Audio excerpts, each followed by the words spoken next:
Hello everyone, welcome to CBSE English Made Easy. In today's video, I'm going to discuss a poem from First Flight included in CBSE Class 10. Today's poem is A Tiger in the Zoo by Leslie Norris.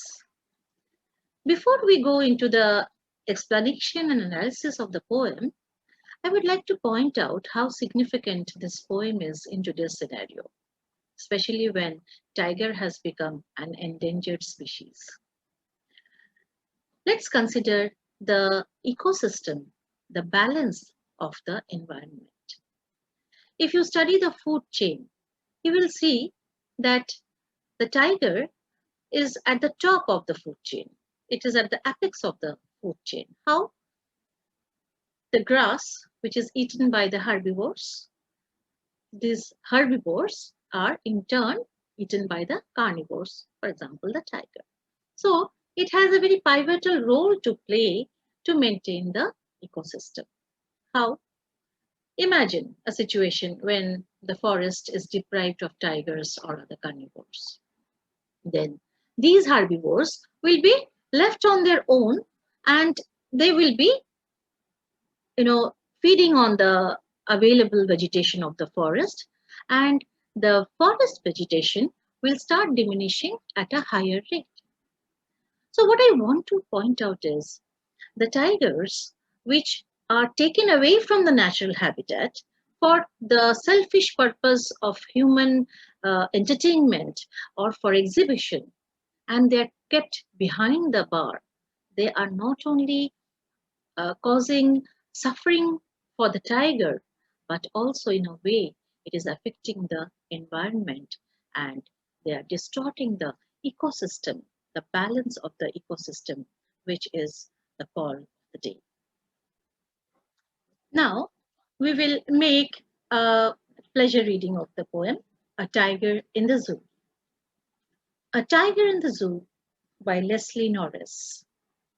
He stalks in his vivid stripes the few steps of his cage, on pads of velvet quiet, in his quiet rage. He should be lurking in shadow, sliding through long grass, near the waterhole where plum deer pass. He should be snarling around houses at the jungle's edge, baring his white fangs, his claws terrorizing the village. But he is locked in a concrete cell, his strength behind bars, stalking the length of his cage, ignoring visitors. He hears the last voice at night, the patrolling cars, and stares with his brilliant eyes at the brilliant stars. We'll go over to the explanation and analysis of the poem. A Tiger in the Zoo, Leslie Norris. About the poet. Leslie Norris is a Welsh poet and short story writer of the post-war period. Now, by Welsh poet, we mean people, or Welsh people means those who are from the country Wales. Now, Great Britain consists of England, Scotland, and Wales. So, Leslie Norris was a Welsh poet who wrote during the post-war period. Norris started writing poems as a teenager, publishing his first poem in 1938 at the age of 17. By 1943, he had published his first book of poetry. A Tiger in the Zoo was his first published poem, where he expressed his concern for animals in captivity. We move over to explanation and analysis. The first stanza. He stalks in his vivid stripes the few steps of his cage, on pads of velvet quiet, in his quiet rage. The explanation of this stanza. In the opening stanza, the poet presents before us a tiger caged in a zoo and describes his state of mind. The tiger in the cage walks about haughtily with his striped body and velvet padded paws that do not make any sound. We move over to the analysis of stanza 1. The poet brings out the tiger's agony inside the closed arena of the zoo, where his natural wild instincts are suppressed. The tiger looks beautiful like others of its kind, but cannot enjoy the freedom they have. He can trade only a few measured steps, unlike the tigers in the wilderness. The ferocious nature of a tiger is stifled and quietened behind the bars of the zoo. The poet makes use of several poetic devices to describe the tiger in the zoo. In the first line, he uses personification and synecdoche. The tiger, which is referred to as he, is invested with personal qualities. The expression vivid stripes is a synecdoche, and it refers to the body of the tiger. He uses a metaphor in the third line. Pads of velvet quiet, the soft paws of the tiger here are compared to velvet. This comparison is not explicit, it is implied, hence it is an example of metaphor.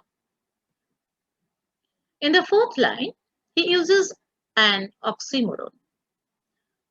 Quiet rage. This expression is an example of oxymoron.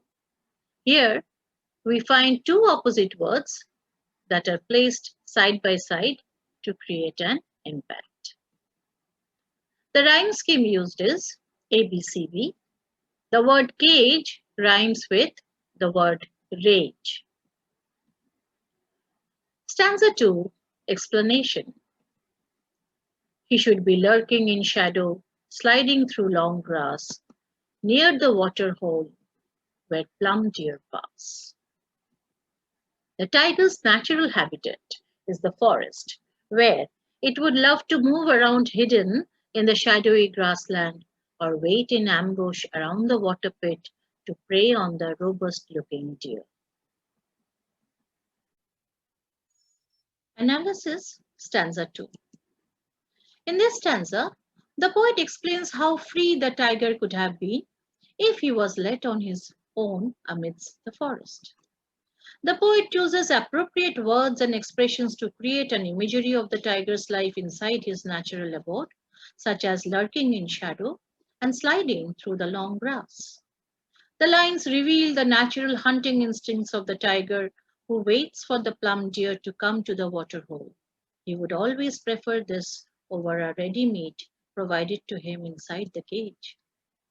The poet makes use of enjambment or run-on lines, sliding through the long grass where plum deer pass, to suggest the promptness of the tiger.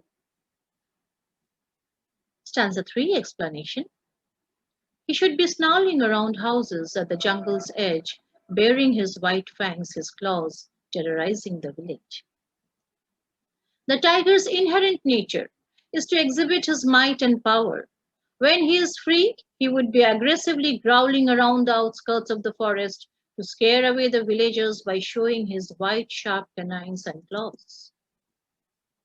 Analysis of stanza 3.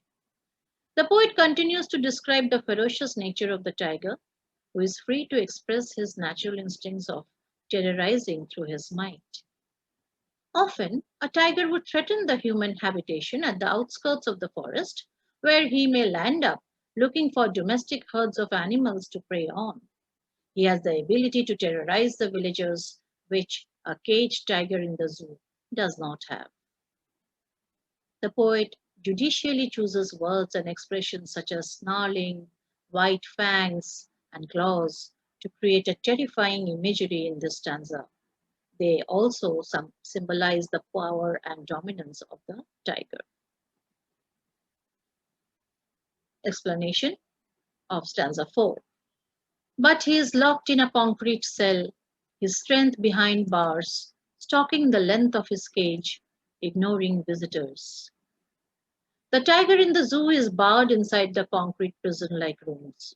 As a result, his might and power remain useless for him.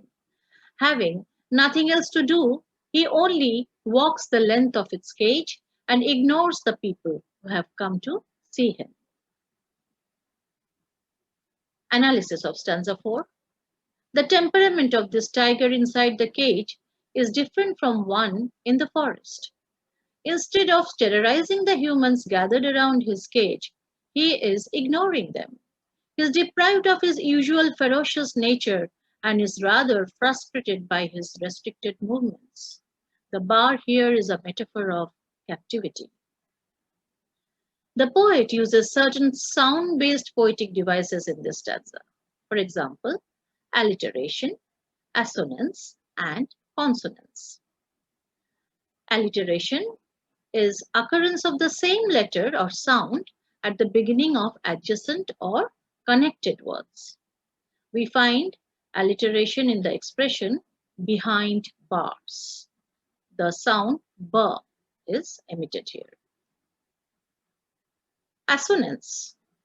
Assonance is a resemblance of sound between syllables of nearby words from the rhyming of stressed vowels. We find assonance in the expression, he is locked in a concrete cell.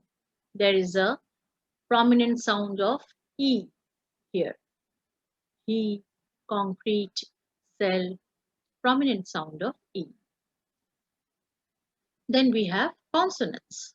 Similar sounding consonants in close proximity. S sound in the expression, his strength bars. Stanza 5, explanation. He hears the last voice at night, the patrolling cars, and stares with his brilliant eyes at the brilliant stars. The tiger at the zoo is left alone at night. He hears the voice of patrolling vehicles of guards inside the zoo complex that take a round to supervise if all the animals are safely locked in. He stares at the bright stars shining in the open sky with his own bright eyes that yearn for a free life outside his concrete cell. We'll go for the analysis of stanza 5. This stanza completes the description of the confined life of a tiger in the zoo. Even at night, he does not have any liberty. He is still under the vigilance of the patrolling cars. He helplessly stares at the shining stars, dreaming about the life of freedom in the forest. The poet makes use of several poetic devices to express his views beautifully. There is enjambment or run-on line. The third line is continued over to the next line without any punctuation. And stares with his brilliant eyes at the brilliant stars. The poet here uses repetition, brilliant eyes, brilliant stars. The word brilliant is repeated. There is alliteration in the expression, he hears. There is assonance in with his brilliant, a prominent sound of the vowel I. You notice there is I in with, in his, and in brilliant. So we get an example of assonance in this expression. Now we will go over to the rhyme scheme of the poem. A regular rhyme scheme ABCD has been used in the poem. In every stanza, the second and the fourth line end with rhyming words. For example, cage and rage in the first stanza, then grass and pass in the second stanza. Then we have edge and village in the third stanza, bars and visitors in the fourth stanza, and cars and stars in the fifth stanza. So in this way, a regular rhyme scheme of ABCD has been used in the poem. Now let's summarize what we learned today. The Welsh poet Leslie Norris, in his first poem, A Tiger in the Zoo, speaks about the pathetic life of a caged tiger inside the zoo. The poet compares the free, vibrant life of a tiger in the forest with the tiger in the zoo and shows how the latter spends a frustrated life as an object of exhibition away from its natural habitat. The poet uses several poetic devices to express his views. They are personification, synecdoche, metaphor, enjambment, alliteration, assonance, and consonance. A regular rhyme scheme, ABCB, has been maintained in the poem. Thus, we come to the end of today's session. Hope this video would be quite useful to you. Keep watching for more, and please do not forget to like and subscribe the channel. Thank you for watching.